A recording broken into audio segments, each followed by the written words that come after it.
बीदर जिले में कांग्रेस की एडजस्टमेंट पॉलिटिक्स होने का आरोप लगाते हुए पूर्व मंत्री राजशेखर पाटिल, पूर्व एमएलसी अरविंद अरली के नेतृत्व में बीदर जिले के नाराज कांग्रेस नेता एवं कार्यकर्ताओं का एक प्रतिनिधिमंडल बेंगलुरु में उप मुख्यमंत्री एवं केपीसीसी अध्यक्ष डीके शिवकुमार से मुलाकात की और जिले में चल रहे घटनाक्रम के संबंध में बताया। बीदर जिला प्रभारी मंत्री ईश्वर खंडरे, मंत्री रहीम खान, सांसद सागर खंडरे एवं बीदर जिला कांग्रेस अध्यक्ष बसवराज जापशेट्टी से नाराज रहने की बात पूर्व एमएलसी अरविंद कुमार अरली ने कही थी। आज इसी संबंध में शहर में एक निजी होटल में नाराज कार्यकर्ताओं की एक सभा बुलाई गई, जिसका नेतृत्व पूर्व मंत्री राजशेखर पाटिल एवं पूर्व एमएलसी अरविंद कुमार अरली ने की। इस सभा में नेता एवं कार्यकर्ता ने अपनी राय और शिकायतें रखी। इस मीटिंग के बाद पूर्व मंत्री राजशेखर पाटिल और पूर्व एमएलसी अरविंद कुमार अरली ने मीडिया से बात की। कैमरामैन पपुराज का कवरेज। ಅದು ಅವರಿಗೆಲ್ಲನೂ ಕೂಡ ನಾವು ಹೇಳಿದೆ। ಅವರು ಹೇಳಿದಾಗ ಅವರು ಒಂದು ಮಾತು ಏನು ಹೇಳಿದ್ರು ನಮ್ಮ ಅಧ್ಯಕ್ಷರು, ನನಗೆ ಪ್ರತಿದಿನ ನಿಮ್ಮ ಬೀದರ್ ಹಿಡ್ಕೊಂಡು ಬೆಂಗಳೂರು ತನಕ ಬೆಳಗ್ಗೆಯಿಂದ ರಿಪೋರ್ಟ್ಸ್ ಬರುತ್ತೆ, ಆ ರಿಪೋರ್ಟ್ಸು ಕೂಡ ನನಗೆ ತೋರಿಸ್ರಿ, ಈ ರೀತಿ ಬರುತ್ತೆ ಸರ್, ಭಾಳ ಧನ್ಯವಾದ।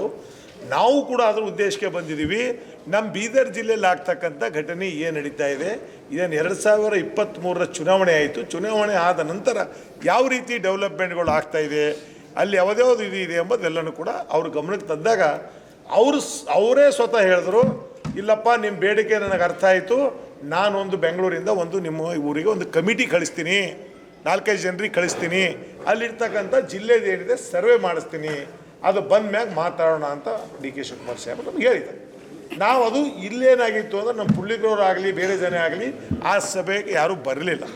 ನಾವು ಅದು ಕನ್ಫ್ಯೂಸ್ ಆಗಬಾರ್ದು, ಬರೀ ನಾವು 4-5 ಜನನೇ ಹೋಗಿ ನಾವು ಅಧ್ಯಕ್ಷರಿಗೆ ಭೇಟಿ ಆದೆವು, ಇವರೇನೋ ಇದು ಆಯಿತು ಅಂತ ಅವರಿಗೆ ತಪ್ಪು ಕಲ್ಪನೆ ಆಗಬಾರ್ದು ಅಂತ ಇವತ್ತು ಸನ್ಮಾನ್ಯ ಅರಳಿಯವರು ಮತ್ತೊಂದು ಸಲ ಇವತ್ತು ಮೀಟಿಂಗ್ ಮಾಡಿ ಅವರಿಗೆಲ್ಲ ಮನವರಿಕೆ ಮಾಡಿ ಇವತ್ತು ನಮ್ಮ ಉದ್ದೇಶ ಏನಿದೆ ಬಗ್ಗೆ ಈಗಾಗಲೇ ಅರಳಿಯವರು ಹೇಳಿದ್ದಾರೆ।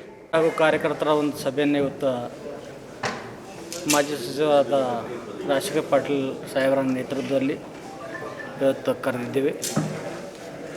ಈ ಸಭೆಗೆ ನಮ್ಮ ಆತ್ಮೀಯರಾದಂಥ ಗೆಳೆಯರಾದಂಥ ಚಂದ್ರಶೇಖರ್ ಪಾಟೀಲ್ MLC ಅವರು ಹಾಗೂ ಇಂದ್ರಾ ಪಾಟೀಲ್ ಅವರು, ಮನ್ನನ್ ಶೇಟ್ ಅವರು ಹಾಗೆ ಹಾಗೂ ಎಲ್ಲರೂ ಬಂದಿದ್ದಾರೆ। ಈ ಮೀಟಿಂಗ್ನಲ್ಲಿ ಇದೇ ನಾವು ಚರ್ಚೆ ಮಾಡಿದ್ವಿ, ಎಲ್ಲರ ಮತ್ತೊಂದು ಸಲ ಅವ್ರದ್ದೆಲ್ಲ ಒಪಿನಿಯನ್ ತೊಗೊಂಡಿವಿ। ಈ ಬರುವ ಜಿಲ್ಲಾ ಪಂಚಾಯತ್ ತಾಲೂಕು ಪಂಚಾಯತ್ ಚುನಾವಣೆಗಾಗಿ ನಾವು ಯಾವ ರೀತಿ ಸಂಘಟನೆ ಮಾಡಬೇಕು ಆ ದಿಶೆಯಲ್ಲಿ ನಾವು ಮಾತಾಡಿದ್ವಿ। ಒಂದು ಎರಡನೇದಾಗಿ ಬೀದರ್ ಜಿಲ್ಲೆಯಲ್ಲಿ ಏನು ವಾತಾವರಣ ಇದೆ ಆ ವಾತಾವರಣ ಬಗ್ಗೆ ಎಲ್ಲ ನಾವು ಮಾತಾಡಿದ್ವಿ। ವಾತಾವರಣ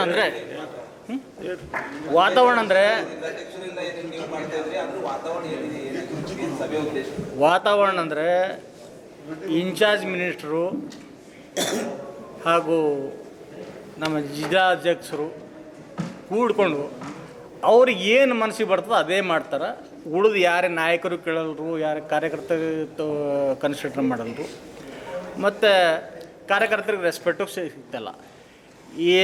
ಅದಕ್ಕಾಗಿ ಎಲ್ಲ ಒತ್ತಾಯ ಮೇರೆಗೆ ನಾವು ಈಗಾಗಲೇ 2 ಮೀಟಿಂಗ್ ಮಾಡಿದ್ದೀವಿ, ಬೆಂಗಳೂರಾಗ 2 ಮೀಟಿಂಗ್ ಮಾಡಿದ್ದೀವಿ। ಆನಂತರ ನಾವು ನಮ್ಮ ರಾಜ್ಯಾಧ್ಯಕ್ಷದ ಉಪಮುಖ್ಯಮಂತ್ರಿಗಳಂತ ಮಾನ್ಯ ಡಿ ಕೆ ಶಿವಕುಮಾರ್ ಟೈಮ್ ತೊಗೊಳ್ಬೇಕಂತ ರಾಜಶೇಖರ್ ಪಾಟೀಲ್ ಅವರ ನೇತೃತ್ವದಲ್ಲಿ ನಾವು 4-5 ಜನ ಹೋಗಿದ್ವಿ। ಹೋದಾಗ ಅಲ್ಲಿ ಕೆಲವು ವಿಷಯಗಳು ಪ್ರಸ್ತಾಪ ಮಾಡೋಕ್ಕೆ ಹೇಳಿದ್ರು, ಪ್ರಸ್ತಾಪ ಮಾಡಿದ್ವಿ।